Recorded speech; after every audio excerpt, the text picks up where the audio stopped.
Thank you, Honorable Chairman. Mary Massey. Thank you, Speaker. Nominee, my first one is a comment. It's good that you mentioned about redesigning our training programs. Through you, Speaker, recently the Maritime Authority advertised for jobs for Kenyans to work in the vessels.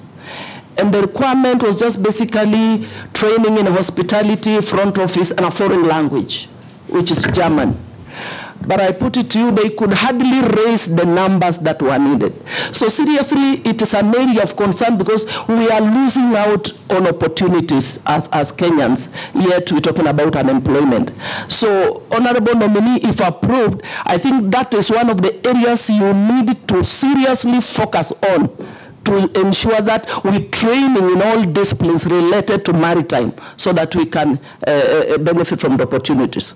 So my question is, and this is from a Kenyan, in 2010, the then Internal Security Minister, the late Honorable George Saitoti, tabled a list in Parliament containing 4 members of Parliament, including yourself as a suspected drug trafficker. The U.S. Embassy also stated that Kenya Anti-Narcotic Unit suspected that you were involved in narcotic trade. Are you aware of these grave allegations and the effects of drug addiction in our nation? If so, kindly shed some light on that. Thank you. Answer those 3.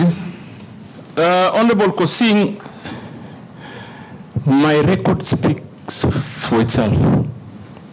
I was not in any way a desk governor.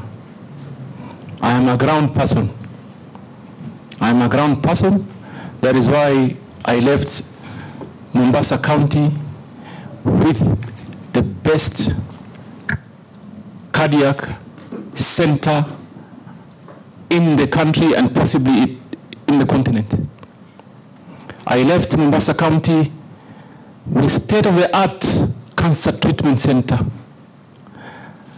I left the county with a lot of social development programs that are on record.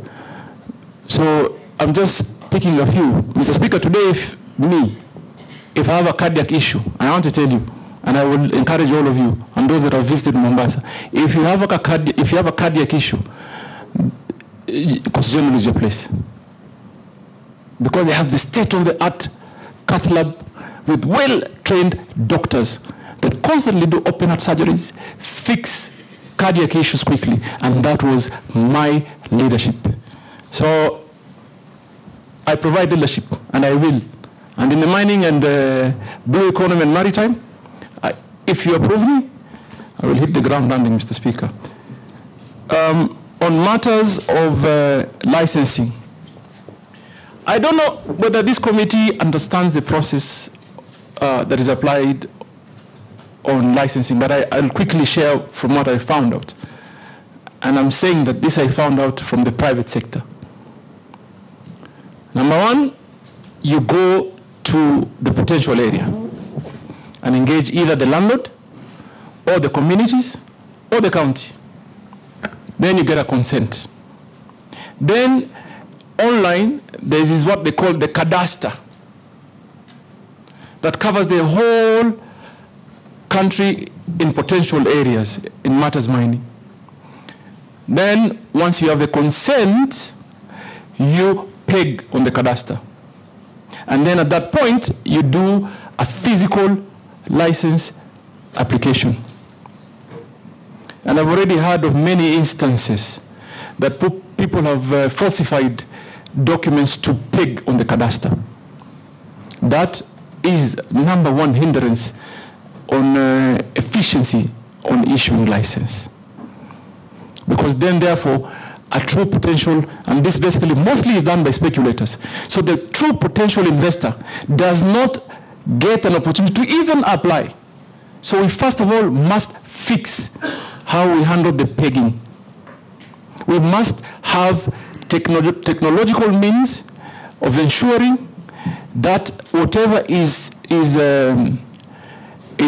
used to peg a site meets the standards. I have had, for example, someone who just upload a newspaper, and that acts as a consent, because the technology currently doesn't have the ability to authenticate some of those documents that are uploaded. So what do I say? I say we need to digitize end-to-end. We must digitize end-to-end. And Mr. Speaker, let me put it this way. Even in our own country, I know for sure, for certain, there are young people with enormous capacity and potential to help us develop. I must also say that I was taken by surprise when during Manamanos there are some young Kenyans who quickly developed and designed a communication program. And people are communicating like an app overnight. It tells you when people have the capacity. And for me, Mr. Speaker, if I'm approved, my urgent and priority first step is to involve the young people. They can help us grow. They can help us fix many things locally. Like, for example, I believe something like a cadastre, where it holds a lot of information that is very strategic for the country, must be fully hosted here. Cannot be hosted, for example, by a competing country. So for us, what do? We invest in technology end-to-end. Right now, I'm informed that they have done it, but there's quite a human interaction phase that we must try and do away. It will create efficiency. It will also deal with corruption issues. So I hear you, Mheshimiwa, and I can tell you that that will be my priority. And also, I want to talk on the artisanal miners and licensing. They go through similar challenges, Mr. Speaker. They go exactly how a private sector investor suffers is the same way. Unfortunately, the artisanal miner also suffers. So that, for me, is something that I must look into. For me, Kenyans must be allowed to exploit their wealth so that they can better their lives in a manner that is organized, safe, and most importantly, beneficial to them. So that I will do. Mheshimiwa Imase, you talked about training. I couldn't agree more that we must design our programs or the architecture of training in a manner that fits the needs of the players. We must do that. I mean, there's no two ways. What do I think I will do? Obviously, I will begin by evaluating the Bandari Academy. But I'm going also to try and forge partnership with, for example, Technical University of Mombasa, the universities around the lake areas, and many others, because those job opportunities are not only for the coastal people. They are not only, they're for every Kenyan. And therefore, we must create a partnership in designing an architectural plan that conforms to what the industry needs. And I will work closely with private sector. Mr. Speaker, finally, Honorable Emase talked about a citizen that sent you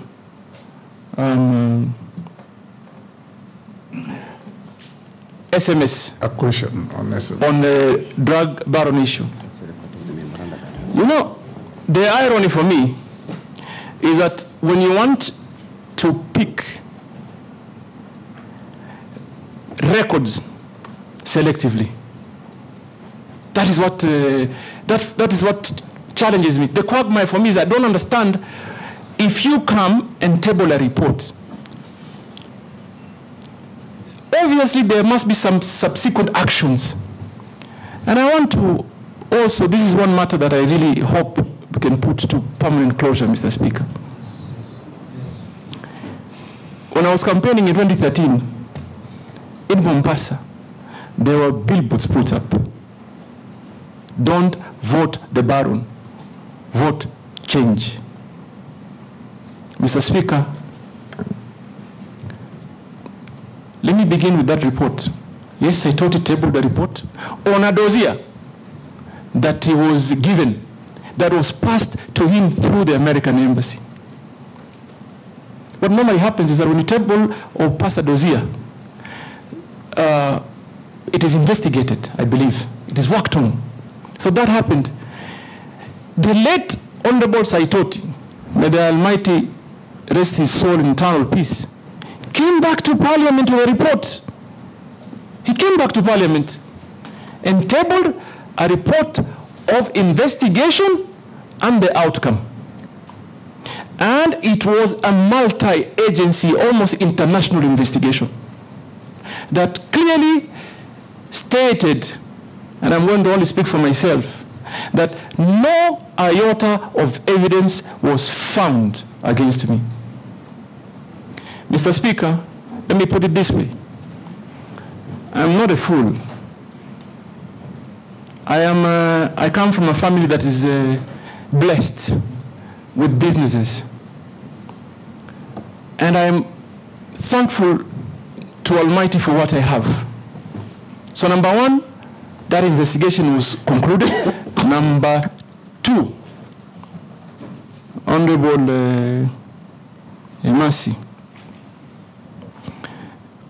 first term as governor, I was the greatest critic of the Jubilee administration. Had lots of personal altercation. They came after me in businesses, in many fronts. Don't you think for a minute, if I was involved in any illegal activity, I would have survived that regime? They would quickly have used it to, like they say, I remember, I'm sorry, Mr. Speaker, just indulge me a minute. I remember at that time, the president came to Mombasa and said, "Tutamalizana na huyu." They would have used it. So please, Kenyans, I want to assure you here today that I do clean business. Visible, that can be audited, can be seen, physical, and therefore, please, Mr. Speaker, if anybody talks about a report that was tabled on the dossier, also talk about the report that came after that cleared us. And I am particularly interested because first point for me to call and try and interest investors to come, I am planning to go to the United States. They are known for big investments in mining, and it is my plan to go and engage them, interest companies from the same Americans gave you a visa to accompany me as foreign minister to the US. Exactly, Mr. Speaker, just after that. In fact, just after the I went. Immediately after that. And I've been to America many times, and I intend to continue to go to America, because America really, Mr. Speaker, I think we're going to be looking that way to get investors to come and invest, particularly in the areas of mining. So, Mr. Speaker, that matter, again, I hope it comes to permanent closure. Because it's all like education, it comes up only when they are seeing an opportunity. But don't be pigeonholed to America. There are even bigger mining countries like Australia. In Canada, Australia. Yes. And even here, by the way, Mr. Speaker, I don't know whether you know, I've just found out, in fact, just yesterday, that Kenyans have invested heavily in mining in Tanzania. So even here we have them. Are you talking about me? Daud Murugara, order